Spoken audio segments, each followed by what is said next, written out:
Dunia pernah digemparkan dengan penyakit hepatitis misterius yang menyerang anak-anak pada tahun 2022 silam.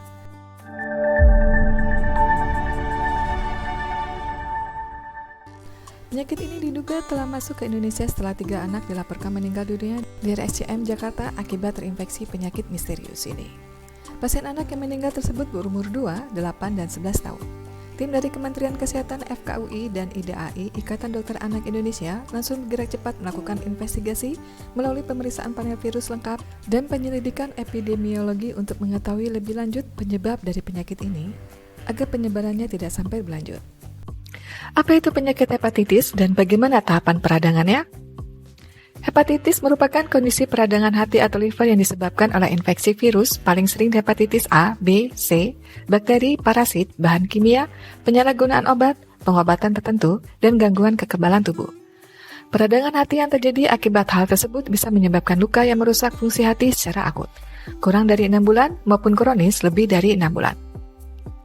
Seperti apa tahapan peradangannya? Organ hati atau liver yang mengalami peradangan kemudian berkembang jadi mengalami fibrosis.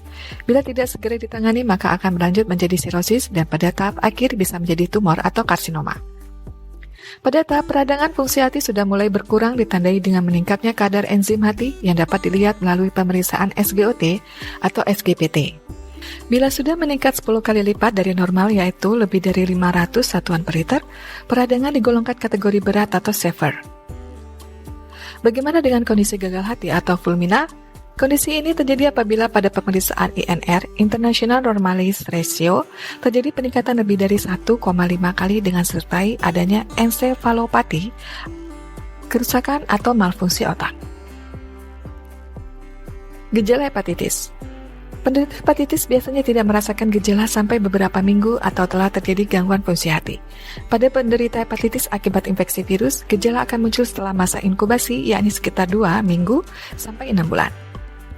Gejala pada kasus hepatitis bisa bervariasi dari yang ringan hingga parah seperti linglung, kejang, tremor, sulit menelan, hilang ingatan, sulit fokus dan konsentrasi, mudah mengantuk, mata bergerak tidak terkendali, dan bila sudah semakin parah dapat terjadi kondisi koma.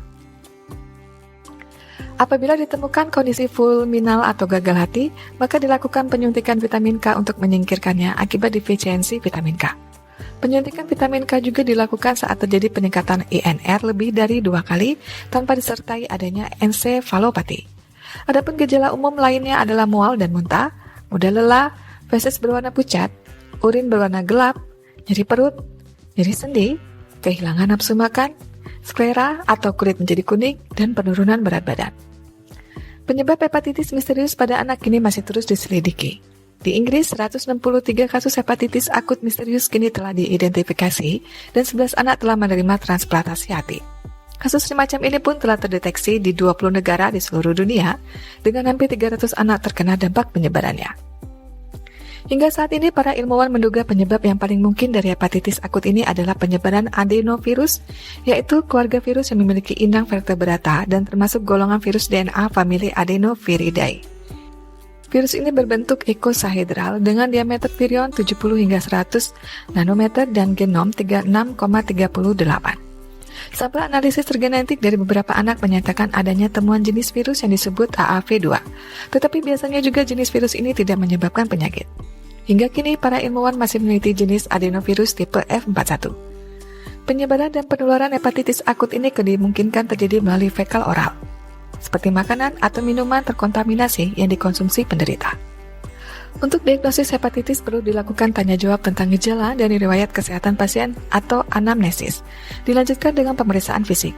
Pada pemeriksaan fisik akan diperhatikan apakah ada perubahan warna di bagian putih pada bola mata atau sklera dan menekan perut bagian kanan atas.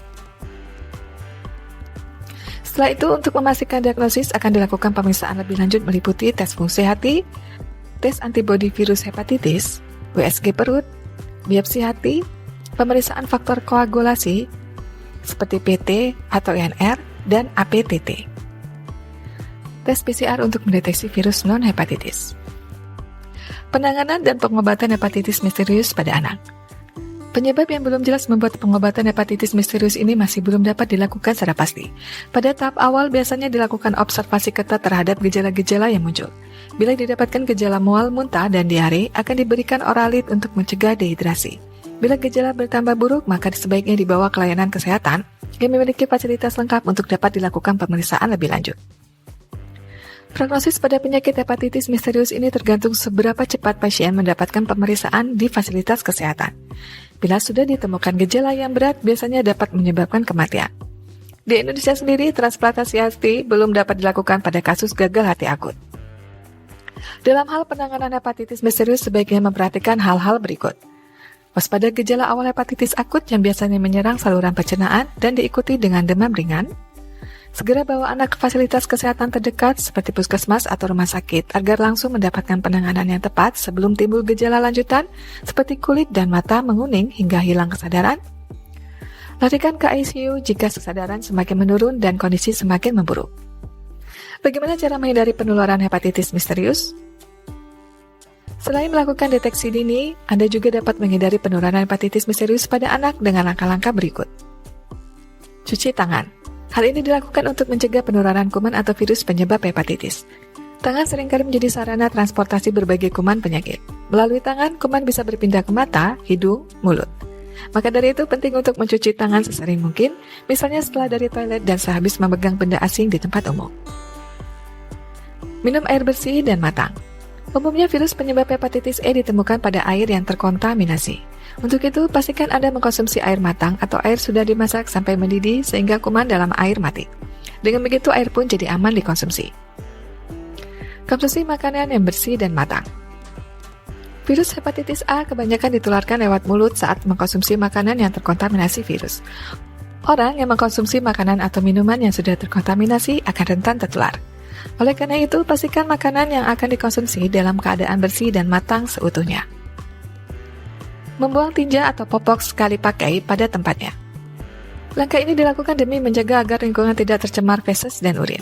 Beberapa virus penyebab hepatitis menular lewat kontak dengan feses dan urin orang menggunakan alat makan.